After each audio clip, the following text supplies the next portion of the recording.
लोकसभा चुनाव में मोदी को हराने का सपना देख रहे इंडिया गठबंधन में अभी से ही सीट बंटवारे को लेकर बयानबाजी शुरू हो गई है।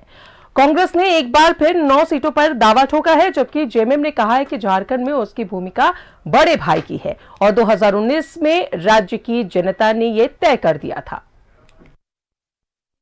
गठबंधन में सीट शेयरिंग पर पेंच। कांग्रेस ने लोकसभा की 9 सीटों पर ठोका दावा।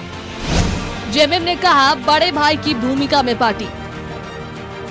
2024 में मोदी के विजय रथ को रोकने के लिए विपक्षी दलों ने इंडिया गठबंधन बनाया है, लेकिन सीट को लेकर अभी से ही गठबंधन में बयानबाजी शुरू हो गई है। कांग्रेस ने एक बार फिर लोकसभा की 9 सीटों पर दावेदारी ठोकी है। धनबाद में लोकसभा चुनाव को लेकर गठित समन्वय समिति की बैठक के बाद प्रदेश प्रभारी अविनाश पांडे ने कहा कि पिछली बार भी कांग्रेस 9 सीटों पर चुनाव लड़ी थी।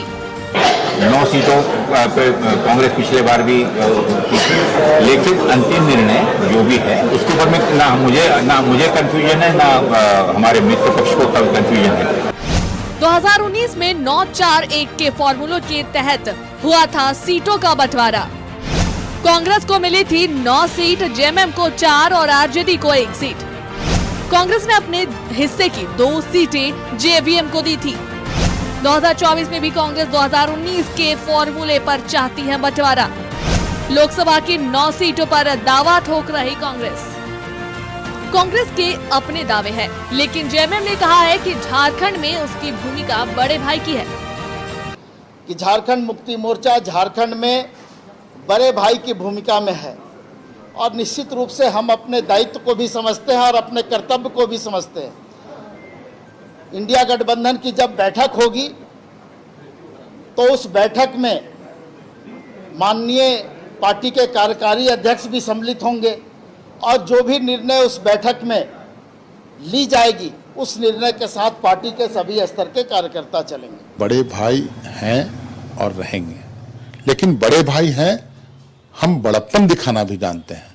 9 सीट कांग्रेस बोल रही है, हमारे कार्यकर्ता लोग भी बोलते हैं कि 9 सीट 10 सीट 8 सीट पर हम लोग भी लड़ें, लेकिन ये समय बताएगा, क्योंकि एक बड़े लक्ष्य की प्राप्ति की दिशा में हम आगे बढ़ चुके हैं। 2019 में गठबंधन में जेएमएम, कांग्रेस और आरजेडी शामिल थे, लेकिन अब की बार इंडिया गठबंधन में इन तीनों दलों के साथ जेडीयू और लेफ्ट पार्टियां भी शामिल है। लिहाजा सीट को लेकर जिस तरह से बयानबाजी चल रही है, ऐसे में जेडीयू और लेफ्ट पार्टियों को भी खुश रखना एक बड़ी चुनौती है। न्यूज़ 11 भारत के लिए धनबाद से अशोक और रांची से राकेश के साथ ब्यूरो रिपोर्ट।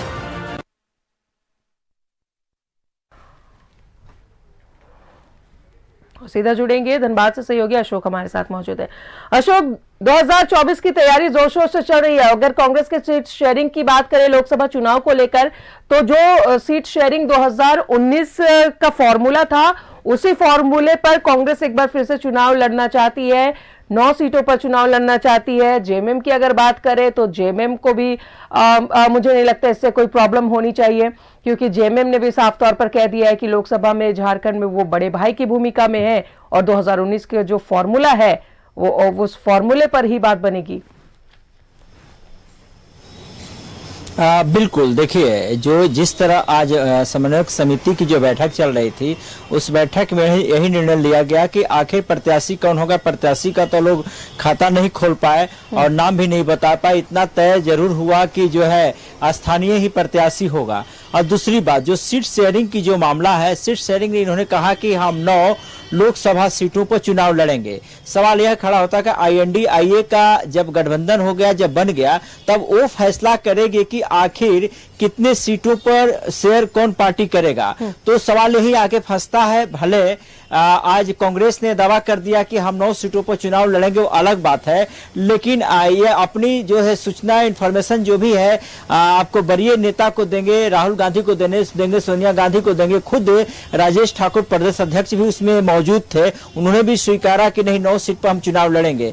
तो अब यह देखना है कि जेएमएम और जो महागठबंधन तमाम जो पार्टियां हैं वो कितना सीटें मांगती हैं। अगर इनकी कोई परेशानी, कोई दिक्कत नहीं है तो फिर 9 सीट पर चुनाव लड़ सकती है कांग्रेस, लेकिन किसी प्रकार की दिक्कत नहीं होगा। तब अगर दिक्कत होता है तो फिर कहीं ना कहीं इनको जो है सीट शेयरिंग घटानी होगी और जितना पार्टी निर्णय लेगा, जितना एनडीए गठबंधन निर्णय लेगा, उतना पर चुनाव लड़ सकते हैं कांग्रेस। तो यह मिला जुला के हम कहें कि पूरी तौर पर तो कांग्रेस तो अपनी राग अलाप रही है कि हम इतना सीट पर चुनाव लड़ेंगे, तो मुझे नहीं लगता है कि पार्टी इस बात पर अन्य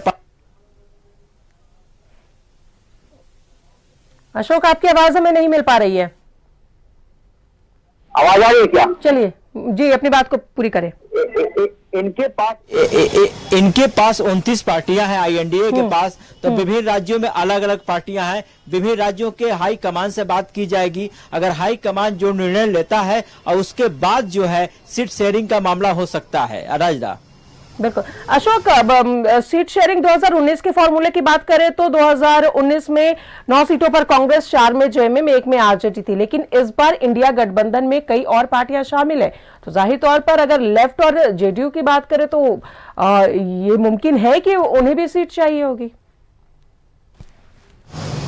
बिल्कुल, मैं वही बात बोल रहा हूँ कि देखिए कांग्रेस जो है अपनी नैया डुबा चुकी है। उस नैया को बचाने के लिए इस तरह के बैठकें कर रही हैं और साफ दावा कर रही हैं कि हम 9 सीट पर चुनाव लड़ेंगे। तो यह कहां से संभव है 9 सीट पर चुनाव लड़ना? क्योंकि आप एक तरफ कह रहे हैं कि हमारे पास छोटी बड़ी सब तमाम पार्टियां आईएनडीए के पास है। जब आईएनडीए के पास है तो उनको भी सीट चाहिए कहीं ना कहीं। तो यही कारण है कि अगर इस बात पर उनकी सहमति नहीं बनेगी, अगर सहमति बन जाते फिर ठीक है। मुझे नहीं लगता कि सहमति, देखिए जेडीयू को भी चाहिए, सीपीआईएमएल को भी चाहिए, ऐसे छोटी बड़ी पार्टियां हैं। तो जो अगर एक एक सीट भी आप देते हैं तो उसमें जेएमएम को भी चाहिए। तो कहीं ना कहीं जो है सीट शेयरिंग जो है कांग्रेस को पूरी तरह घटानी पड़ेगी, तब उसके बाद जो है कहीं ना कहीं मामला बन सकता है। हाँ, इतना जरूर है कि ये बैठक कर रहे हैं, अपने कार्यकर्ताओं को रिचार्ज किया जा रहा है, नेताओं को रिचार्ज किया जा रहा है कि ताकि हताश नहीं होना है। चलिए, तो अशोक, अब देखना दिलचस्प होगा कि सीट शेयरिंग को लेकर जो पेच फंसी हुई है उसमें कॉम्प्रोमाइज कांग्रेस कितना करती है।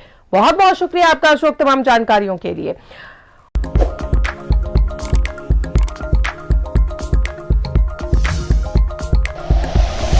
Like and share videos, subscribe करें हमारा चैनल और प्रेस करें बेल आइकॉन। न्यूज़ 11 भारत, सच है तो दिखेगा।